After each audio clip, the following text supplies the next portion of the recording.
Gazeta Entrevista está de volta. Nesse terceiro bloco, o assunto vai ser sobre política mesmo, né? Você pode achar assim, puxa, mas lá vem essa ideia de política, mas ainda falta um ano, mais de 1 ano e 2 meses, né, para a eleição do ano que vem, e já se está falando a respeito de política. Bom, primeiro que não é necessário ter eleição para se falar sobre política, mas o alvo da nossa conversa aqui é mesmo a eleição do ano que vem.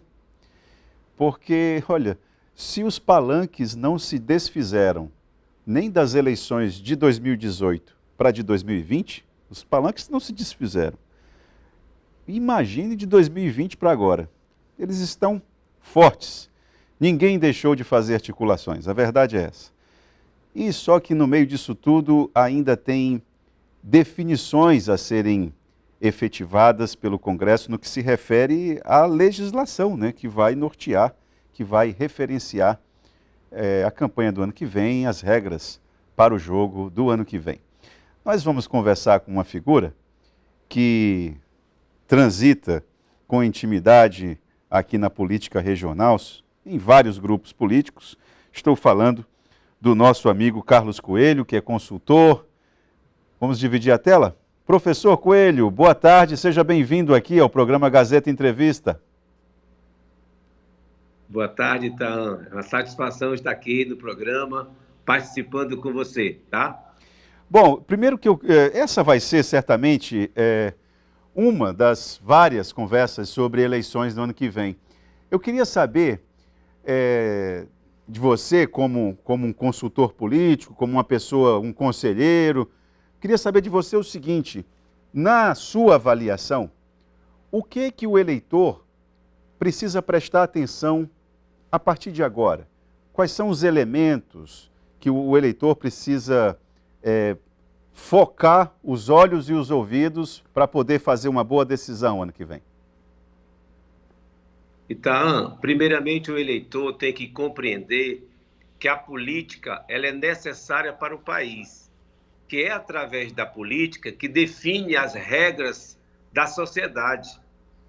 A boa política vai trazer os benefícios para a sociedade em função das regras estabelecidas através das leis, das proposições do Congresso Nacional, da Assembleia Legislativa ou das câmaras municipais. É através da política, muito embora algumas pessoas digam que não gostam da política, mas essas pessoas têm que aprender a gostar da política, porque é através dessa política que define as nossas regras e as nossas relações na sociedade. E o que o eleitor precisa observar, no primeiro momento, primeiro, na política, na campanha, todo mundo é bonzinho. As melhores propostas são apresentadas. Programas de governos são assim extraordinários. Mas o primeiro ponto que o eleitor tem que perceber é a trajetória e as ações políticas anteriormente dos candidatos. Porque a trajetória política mostra realmente como o candidato se posicionou anteriormente, como se posiciona, como que ele se relaciona com a sociedade, se apresenta propostas exequíveis, propostas realmente que venham atender os anseios da sociedade. Então, esse olhar primeiro do eleitor, para que ele não possa, de repente, conhecer ou se deparar com um candidato que apresente aquelas coisas bonitas somente na campanha eleitoral. Então, esse olhar tem que ser através da trajetória política, das ações das pessoas que vão se apresentar como candidatos para as eleições de 2022. Professor, o senhor há de concordar comigo que, olhando a trajetória política dos dois principais nomes que estão postos para o governo do Acre o ano que vem, tanto o senador Sérgio Petecão quanto o governador Gladson Cameli já beberam na fonte da Frente Popular do Acre. Aquilo que um dia se chamou Frente Popular do Acre, não é? E hoje completamente esfacelada e não existe mais Frente Popular do Acre. Agora, o modelo de política que foi executado pela Frente Popular do Acre parece que ainda motiva muita gente, né, ao debate político, a questão do desenvolvimento sustentável, do desenvolvimento regional em bases sustentáveis, parece que é o velho tema voltando ao palanque. Bom, já que os dois principais personagens beberam naquela fonte, o senhor acha que vai influenciar de alguma maneira? De que forma esse debate a respeito de desenvolvimento regional vai estar posto em duas figuras políticas em que esse tipo de discussão parece ser tão frágil? Então, concordo com você. Agora veja, na época da Frente Popular, muitos projetos, ações, ideias, a forma organizacional de como colocar o projeto, de conversar com a sociedade, foi um aprendizado. Tanto o Gladys quanto o Petecão, que participaram ali, que apoiaram a Frente Popular, eles tiveram um aprendizado. Agora, o que precisa acontecer além daquele aprendizado, eles têm que se cercarem de assessores, de técnicos realmente comprometidos com o desenvolvimento regional do Acre, fazendo uma contextualização da nossa realidade e uma perspectiva de futuro, para que nós possamos realmente desenvolver o Acre. Na verdade, ali a Frente Popular, ela foi uma aprendizagem importante, muito embora esquecendo aqui, deixando de lado os erros, os equívocos que todo governo tem, né? Mas ali, quem aprendeu mais entre Gladys e Petecão e se cercarem de técnico, realmente fazer um planejamento participativo, onde não coloque obras faraônicas, e sim conversando com a sociedade, os segmentos da sociedade, os sindicatos, as cooperativas, associações de moradores, os setores do Estado, a educação, a saúde, a segurança, a questão do desemprego, que é muito alarmante. Então, quem souber conversar, alinhar essas ações políticas, essas propostas para o seu futuro governo, isso aí será um diferencial. Então, professor, precisa de ter bom técnico e ter essa boa relação participativa com o segmento da sociedade. Esse é o segredo. Professor, além de analista político, o senhor já fez parte de várias campanhas políticas. Seja sincero, numa campanha liderada por essas duas personagens, né, Gladson Cameli e Sérgio Petecão, o senhor acredita mesmo que vai ter espaço para elementos técnicos no debate? O professor, você acha que entre Sérgio Petecão e Gladson Cameli, técnico vai apitar alguma coisa? Eu acredito, e até porque se faz necessário, tá? Se faz necessário. O mundo mudou, o mundo está mudando, a sociedade é mais exigente. E para que eles possam chegar ao encontro dos anseios da população, eles precisam desse conhecimento técnico, dessa assessoria, para poder interagir melhor com a sociedade. E veja, o governador Gladys Cameli vai para a reeleição, é um forte candidato, com toda a estrutura do Estado, muito embora que perdeu muitos aliados, na verdade, perdeu muitos aliados em comparação à eleição de 2018. O senador Sérgio Petecão foi o campeão das eleições de 2018. Tirou lá 244.109 votos, quase 24 mil votos a mais do que o governador, né? Então, esses votos foram bem distribuídos em todo o Estado. O Gladys, ele é um candidato forte e o Petecão um candidato forte. Então, quem puder, porque assim, numa candidatura, precisa 3 aspectos. É o nome, os dois têm bons nomes, o apoio, o grupo político, quem tiver o maior e o mais forte grupo político vai ser beneficiado, e a estrutura de organização da campanha, de todo um planejamento estratégico, do diagnóstico em cada município, para que realmente, fazendo um planejamento estratégico, definindo as melhores estratégias. Quem tiver com esse conhecimento técnico, ou bons assessores que trabalhem tecnicamente esses aspectos, vai sair numa vantagem considerável. Professor, o senhor acredita que a persona Márcio Bittar, para onde essa persona for para o lado da balança, vai fazer a diferença ou não? Eu estou perguntando isso também já ensaiando um foco no debate aqui a respeito da disputa para o Senado.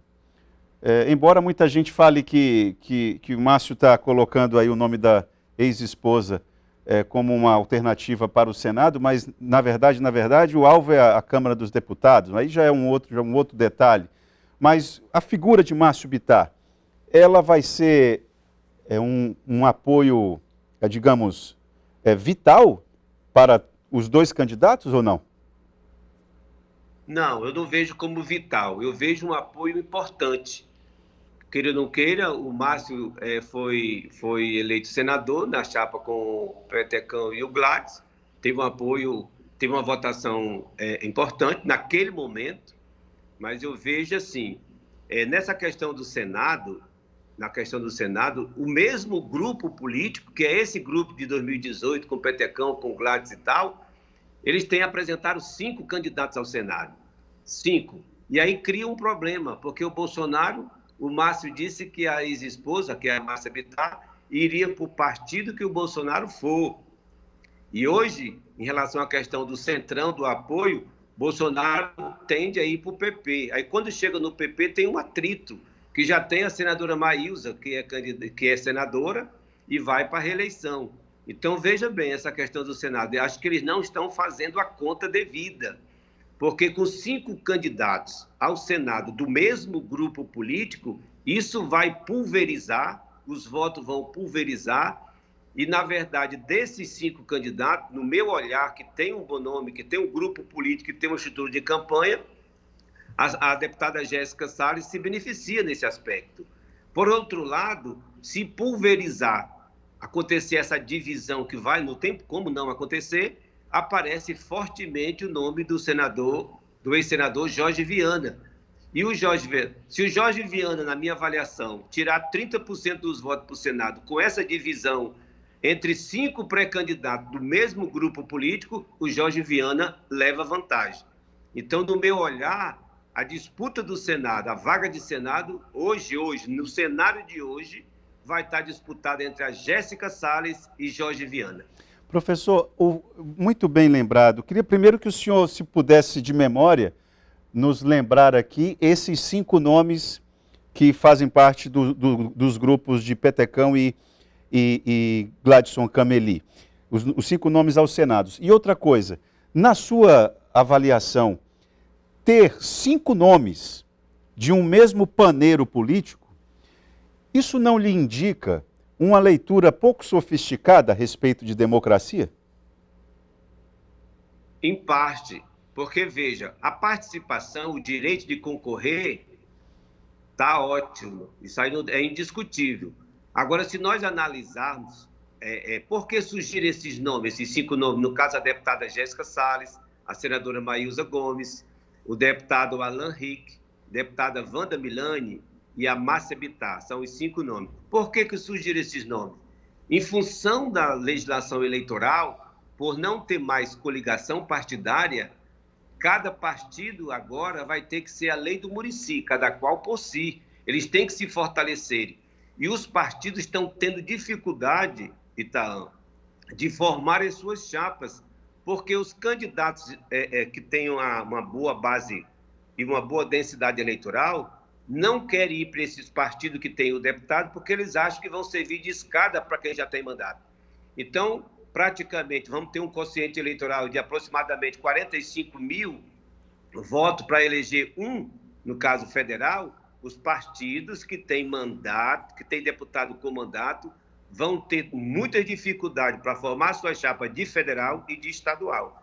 Desta forma, como os partidos percebem que estão tendo dificuldade, por isso que surgiu a ida desses parlamentares ou desses candidatos ao Senado, entendeu? Então tem essa situação. Além do princípio da democracia, do direito de participarem, na verdade não é só o direito democrático de participarem, é a dificuldade que os partidos estão tendo de formarem as suas chapas proporcionais, porque não terá coligação. Inclusive, algumas mudanças poderão acontecer, porque o Congresso Nacional, a Câmara está votando a questão da reforma política, a questão do distrito misto, ainda não ficou definido. Então, a partir do momento que definir as regras lá em Brasília, de como vão acontecer as eleições de 2022, é que os partidos, então, vão tomar uma decisão. E eu acredito, se chegar ao distritão, alguns desses pré-candidatos ao Senado voltarão atrás e concorrerão a deputado federal.